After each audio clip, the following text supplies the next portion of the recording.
कोटा का नाम सुनते ही आपको छात्रों से भरी तंग गलियां नजर आने लगती हैं, जहां कोचिंग संस्थानों के बोर्ड और पढ़ाई के माहौल की धूम होती है। लेकिन इस बार कोटा ने एक ऐसी मिसाल पेश की है जो सामाजिक सौहार्द, एकता और गंगा जमुनी तहजीब की बेमिसाल कहानी बन गई।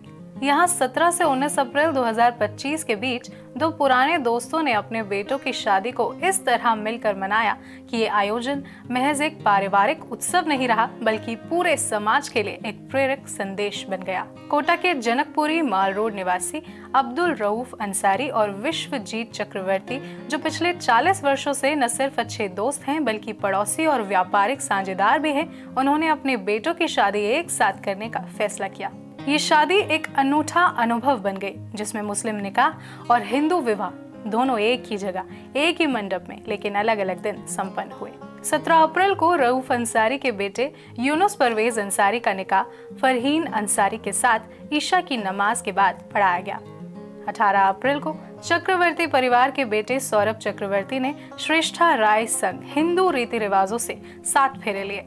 19 अप्रैल को दोनों परिवारों ने मिलकर साझा रिसेप्शन दावते खुशी आयोजित किया, जिसमें हर धर्म, वर्ग और समुदाय के लोगों ने शिरकत की। इस अनूठी शादी का निमंत्रण पत्र भी उतना ही खास रहा।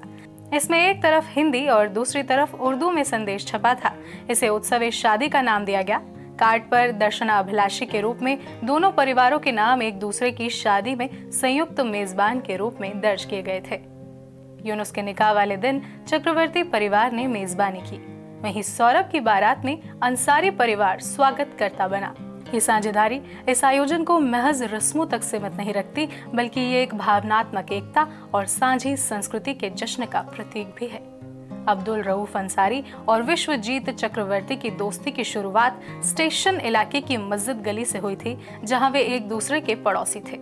समय के साथ ये रिश्ता और गहरा हुआ। दोनों ने प्रॉपर्टी डीलिंग में साझेदारी की और बाद में जनकपुरी माल रोड पर पास पास घर बनाए।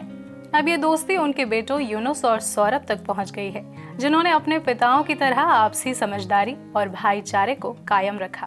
दोनों ने शादी का हर निर्णय मिलकर लिया और कहा कि हमारे बीच हमारा मजहब कभी दीवार नहीं बना। ये आयोजन परंपरा और मोहब्बत का साझा उत्सव था। इस आयोजन में न सिर्फ दोनों धर्मों के परिवारजन शामिल हुए, बल्कि शहर के विभिन्न समुदायों के लोग भी इसमें शरीक हुए। कार्यक्रम के दौरान सांप्रदायिक सौहार्द, साझी संस्कृति और समरसता का एक ऐसा उदाहरण देखने को मिला जो आज के समय में कम ही देखने को मिलता है। सौरभ चक्रवर्ती, जिनका परिवार मूल रूप से बंगाल से है और अब कोटा में बस गया है, मेडिसिन डिस्ट्रीब्यूशन का व्यवसाय करते हैं। वहीं यूनुस परवेज अंसारी IT सेक्टर में कार्यरत हैं। सौरभ कहते हैं कि हम चाहते थे कि हमारे सभी रिश्तेदार इस खुशी में मिलकर शामिल हों।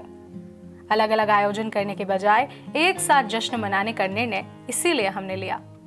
यूनुस का भी मानना है कि इस आयोजन ने न केवल पारिवारिक रिश्तों को मजबूती दी है, बल्कि ये समाज के लिए भी एक सकारात्मक संदेश है। 19 अप्रैल को काला तालाब स्थित एक भव्य रिजॉर्ट में साझा रिसेप्शन हुआ, जिसमें दोनों परिवारों ने संयुक्त रूप से मेहमानों का स्वागत किया। पारंपरिक भोजन, संगीत और सांस्कृतिक प्रस्तुतियों से सजी इस शाम ने सभी उपस्थित लोगों के दिलों में सौहार्द का संदेश छोड़ दिया। इस आयोजन ने एक बार फिर साबित कर दिया कि भारत की ताकत उसकी विविधता में है। जहां सब दिल मिलते हैं तो मजहब की दीवारें खुद ब खुद गिर जाती हैं। यूनुस और सौरभ की ये शादी सिर्फ दो दोस्तों के बच्चों का मिलन नहीं था, ये दो तहजीबों, दो धर्मों, दो परिवारों और एक सोच का संगम था। इस शादी ने ये दिखा दिया कि जब दिल मिलते हैं तो रस्में रास्ता बना लेती हैं, और जब इंसानियत साथ होती है तो हर धर्म अपने आप एक हो जाता है। नमस्कार।